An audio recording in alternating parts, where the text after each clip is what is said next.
आज का हमारा टॉपिक है रैशनल नंबर्स। क्या टॉपिक है? Rational numbers. 9th क्लास में हमने पढ़ा था कि rational numbers are the numbers which can be written in the form of p upon q where p and q are integers, जहाँ पे क्या है p और q क्या है integers, and q is not equal to zero. q is not equal to zero. आज हम थोड़ा सा डिटेल में पढ़ेंगे अबाउट द डेसिमल एक्सपेंशन। इसकी डेसिमल एक्सपेंशन देखेंगे कि डेसिमल एक्सपेंशन कैसी होती है और उसकी प्रॉब्लम सॉल्व करेंगे, जो कि 10th क्लास के अंदर सिलेबस के अंदर है, एक्सरसाइज 1.4 है। अब क्या है कि जो रैशनल नंबर है, अगर मैं इसकी डेसिमल एक्सपेंशन की बात करूं, ठीक है, डेसिमल एक्सपेंशन की बात करूं तो ये दो तरह की होती है। ठीक है, पहली तो होती है जस्ट टर्मिनेटिंग और दूसरी होती है नॉन टर्मिनेटिंग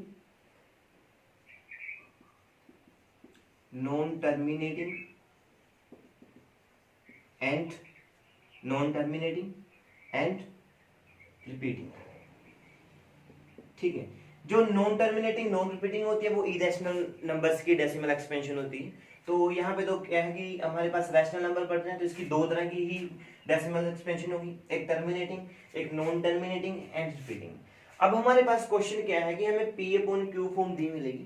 ठीक है, p upon q form, rational number की p अपॉन q फॉर्म मिलेगी हमें, और उसको विदाउट डिवीजन। जैसे सपोज करो कि आपके पास कोई क्वेश्चन है 17/8। अब इसकी डेसिमल एक्सपेंशन लिखनी है तो हम क्या करते हैं, इसको डिवाइड कर देते हैं। और आप लोग जानते हैं कि 8 2 16, 1 बचा, पॉइंट लगा के यहाँ पे 0, 8 1 8, 2 फिर से 0, 8 2 16, 4 बचता है, फिर से 0, 8 5 40। तो यानी कि जो इसकी डेसिमल एक्सपेंशन है 2.125। लेकिन जो ये वाली डेसिमल एक्सपेंशन है ये तो आपके पास डिवाइड करने से आई। तो 10th क्लास के अंदर जो क्वेश्चन है वो ये है कि पहले तो हम ये चेक करेंगे कि हमें p अपॉन q फॉर्म दी मिलेगी, उसकी डेसिमल एक्सपेंशन कैसी है, टर्मिनेटिंग या नॉन टर्मिनेटिंग। ठीक है, नॉन टर्मिनेटिंग एंड रिपीटिंग। अगर वो टर्मिनेटिंग है तो उसकी हम डेसिमल एक्सपेंशन लिखेंगे, जैसे ये वाली टर्मिनेटिंग है। नॉन टर्मिनेटिंग जो पॉइंट के बाद रुके ना, चलती ही जाए वो चीज। ठीक, तो यहाँ पे क्या है, नॉन टर्मिनेटिंग एंड रिपीटिंग वो तो हमने नहीं निकालनी, लेकिन जिसकी डेसिमल एक्सपेंशन टर्मिनेटिंग है वो हमने फाइंड करनी है। ठीक है, अच्छा कैसे पता चलेगा, तो उसके लिए हम क्या करेंगे, जो डिनोमिनेटर है, ठीक है, डिनोमिनेटर यानी कि q, इसकी फैक्टराइजेशन करेंगे, प्राइम फैक्टराइजेशन। क्या करनी है, प्राइम फैक्टराइजेशन। ठीक है, प्राइम फैक्टराइजेशन करेंगे। अगर प्राइम फैक्टराइजेशन के अंदर ओनली, ठीक है, 2i या आपके पास 5i या आपके पास दोनों है, ठीक है, तो होगा टर्मिनेटिंग, तो वो क्या होगा, टर्मिनेटिंग। ठीक है, अगर आपके पास क्या आ जाता है, अदर देन 2 and 5 आ जाता है, अदर देन 2 और 5, मतलब 2 और 5 को छोड़ के कोई और आ सकता है। सपोज करो आपके पास 3 आ जाए, 7 आए, 11 आ जाए, 17 आ जाए, कुछ भी आए आपके पास, लेकिन वो क्या नहीं होना चाहिए, 2 और 5 नहीं होना चाहिए। 2 और 5 को छोड़ के अगर कोई और आ जाता है तो वो कैसी, उस डेसिमल एक्सपेंशन है जो उसकी वो हो जाएगी नॉन टर्मिनेटिंग। कैसी हो जाएगी वो, नॉन टर्मिनेटिंग। अच्छा, तो अभी हमने क्वेश्चन किया 17/8 किसकी हेल्प से, विद द डिवीजन की हेल्प से इसकी डेसिमल एक्सपेंशन फाइंड करी। अब इसी क्वेश्चन को हम करेंगे, ठीक है, इसी क्वेश्चन को करेंगे विदाउट डिवीजन, बिना डिवीजन से करना है, क्योंकि आपके पास जितने भी क्वेश्चन है वो हम सारे के सारे हमने विदाउट डिवीजन करने हैं। विद डिवीजन हम 9th क्लास में कर चुके हैं, 9th क्लास में हमने विद डिवीजन किया था, अब हम करेंगे विदाउट डिवीजन। ठीक है, तो विदाउट डिवीजन देखिए किस तरह से 17/8 क्वेश्चन है। सबसे पहले तो हम क्या करेंगे कि जो ये 8 है, ठीक, 8 की प्राइम फैक्टराइजेशन करेंगे। सबको पता है कि 2 पे जा रहा है, 2 4 8, 2 2 4 एंड 2 1 2, मतलब दिस इज इक्वल टू 17। जो 8 आया यहाँ पे, 8 इज इक्वल टू 2 क्यूब है, तो 2 रेज़ टू द पावर 3। सबसे पहला स्टेप तो ये है। उसके बाद नेक्स्ट स्टेप क्या है कि जितने यहाँ पे दूंगा उतने ही 5 चाहिए मेरे को। ठीक है, क्योंकि अगर मैं 2 और 5 की बात करूं तो 2 5 10 होते हैं। ठीक है, अब सिंपल सी बात है, अगर मैं 2 टाइम मतलब आपके पास 2 5 होंगे और दो बार आपके पास दोगे तो 2 5 10 एंड 2 5 10, तो ये बन जाएगा आपके पास 100। ठीक, तो ये आपके पास 100 बन जाएगा इस तरीके से। मतलब जितने आपको 2 होंगे उतने ही आपको 5 चाहिए। तो यहाँ पे क्या है 2 टाइम आपके सॉरी 3 टाइम 2 है, तो मेरे को 5 भी इतनी बारी चाहिए। तो उसके लिए मैं क्या करूंगा कि 5 3 बार चाहिए तो 5 क्यूब से नीचे मल्टीप्लाई करना है और 5 क्यूब से ही हमें ऊपर मल्टीप्लाई करना है। ओके, अब डिनोमिनेटर में तो क्या करना है कि दोनों की पावर 3 है, तो क्या करते हैं एक साथ ही लिख देते हैं 2 raise to the power 2 into 5 raise to the power 3, ऊपर वाले को मल्टीप्लाई कर देंगे। तो ये क्या 17 into 5 raise to the power 3 होता है 125। अब इन दोनों की मल्टीप्लाई करेंगे, ठीक है, इन दोनों की मल्टीप्लाई करेंगे। पहले तो नीचे मल्टीप्लाई कर दो, 5 2 10, ये तो बन गया आपके पास 10 क्यूब, और 10 क्यूब आप अच्छे से जानते हो कि 10 क्यूब इज इक्वल टू 1000, ठीक है, 3 जीरो आ जाएंगे पीछे। तो ये 10 क्यूब है, इनकी मल्टीप्लाई करें 17 5 85, कैरी आपके पास 8 है, 72 34, 34 एंड 8 42, 4 कैरी 17 1 17 एंड 4 आपके पास हो गया 21, मतलब कि 2125 आ गया। अब क्या करना है, जितने इसकी पावर है उतने ही आप पीछे से डिजिट छोड़ देंगे। जैसे यहाँ पे पावर 3 है तो आप 3 डिजिट छोड़ दो, उसको 3 डिजिट छोड़ेंगे तो ये बनेगा 2.125। This is the answer. ये आपके पास विदाउट डिवीजन है, ये आपके पास विद डिवीजन है। विद डिवीजन हमने 9th क्लास में कर लिया था, अब की बार हमने क्या करना है विदाउट डिवीजन करना है। So this is the answer, ठीक है।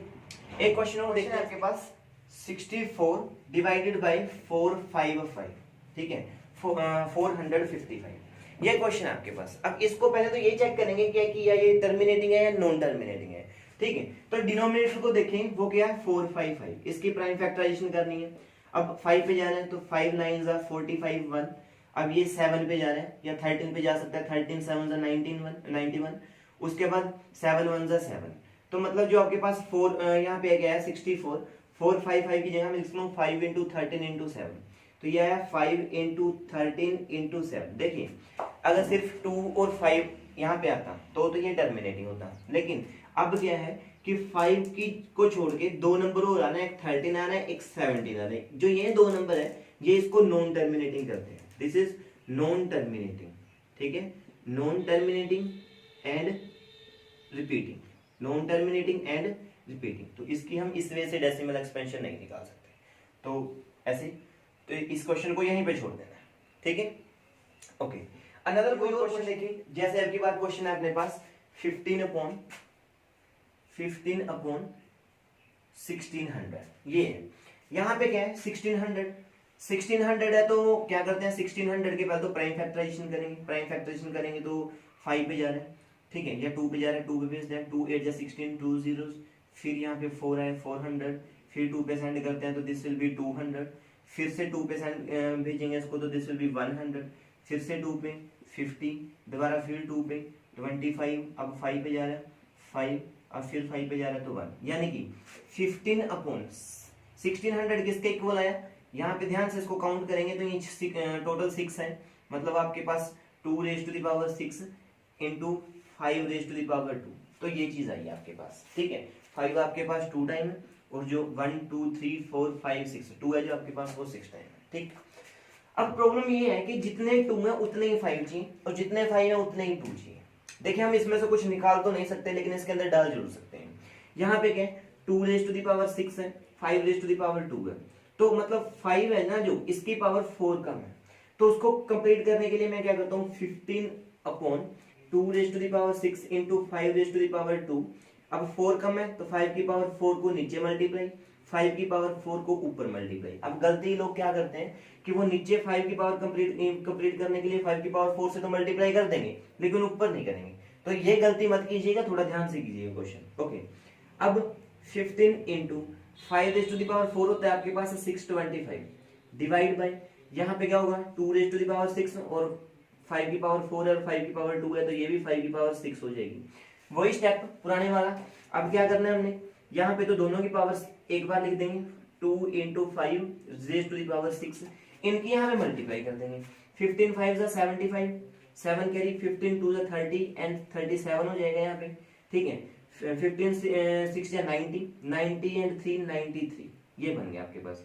तो यहाँ पे क्या बचाएगी, दिस इज 9375, तो यहाँ से बन जाएगा आपके पास 2 into 5 10 raise to the power 6। अब वही काम करना है, जितनी पावर है उतने ही डिजिट छोड़ने हैं, लेकिन यहाँ तो डिजिट ही 4 है, डिजिट कौन है 9 3 7 5 या 4 डिजिट है, तो 2 कंप्लीट करने के लिए मैं क्या करूँगा 2 जीरो लगा दूंगा 0.0। So this is the decimal expansion. ये आपके पास एनसीईआरटी का फर्स्ट क्वेश्चन और सेकंड क्वेश्चन दोनों ही हो गए हैं, first and second question NCERT के। बाकी क्वेश्चन खुद ट्राई कीजिएगा, कोई प्रॉब्लम आए तो कमेंट में जरूर बताइएगा। ओके, उसके बाद आपके पास थर्ड क्वेश्चन है, इसका क्वेश्चन नंबर थर्ड। ठीक, थर्ड क्वेश्चन के 3 पार्ट है और तीनों पार्ट के अंदर हमने क्या दिया है कि इसमें डेसिमल एक्सपेंशन गिवन है। ठीक, तीनों पार्ट के अंदर क्या है, डेसिमल एक्सपेंशन गिवन है और उसमें ये लिखा है कि क्यू के बारे में बताइए। मींस आपने जो डेसिमल एक्सपेंशन को चेंज करके पी अपॉन क्यू की फॉर्म में लिखना है और उसके बाद क्यू के बारे में बताना है कि इसका क्यू कैसा है। ठीक, तो सबसे पहला क्वेश्चन है, सबसे थर्ड का जो फर्स्ट क्वेश्चन है वो क्या है, दिस इज 4 3.1 2 3 4 5 6 7 8 9। अगर आप इसका पॉइंट हटाते हो तो पूरी यहाँ पे 9 जीरो लगेंगी, मतलब ये सिंपल वे में आप ये कह सकते हो कि 10 रेज़ टू द पावर 9 लगेगी। तो यानी कि जो इसका इस ये अपने मैंने पी अपॉन क्यू की फॉर्म में लिखा और जो क्यू है वो क्या है 10 रेज़ टू द पावर 9 और 10 की अगर मैं फैक्टराइजेशन करूँ तो 2 into 5 होता है, मतलब this is 2 raise to the power 9 into 5 raise to the power 9। यानी कि यहाँ से हमें ये पता चला कि जो इसका डिनोमिनेटर है उसका डिनोमिनेटर है तो उसके अंदर सिर्फ 2 की पावर है या फिर 5 की पावर है।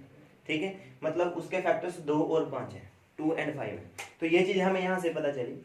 तो जो बाकी के 2 क्वेश्चन, इसका जो सेकंड पार्ट है दैट इज इरेशनल नंबर। अब इरेशनल नंबर की पी अपॉन क्यू फॉर्म नहीं लिख सकते क्योंकि ऐसी पी अपॉन क्यू फॉर्म जिसमें पी भी इंटीजर है और क्यू भी इंटीजर है, ऐसी फॉर्म नहीं लिख सकते। थर्ड, अब इसका थर्ड पार्ट है, थर्ड पार्ट आप खुद करोगे, उसको चेक करेंगे कि उसकी जो पी अपॉन क्यू फॉर्म जो पी अपॉन क्यू फॉर्म के अंदर क्यू की फैक्टर्स कैसे हैं ये आपने बताना है इसके अंदर। ठीक है सर, इसकी जो पी अपॉन क्यू फॉर्म लिखनी है हमने 9th क्लास में सीखी थी, तो अब की बार इसको आप खुद करेंगे।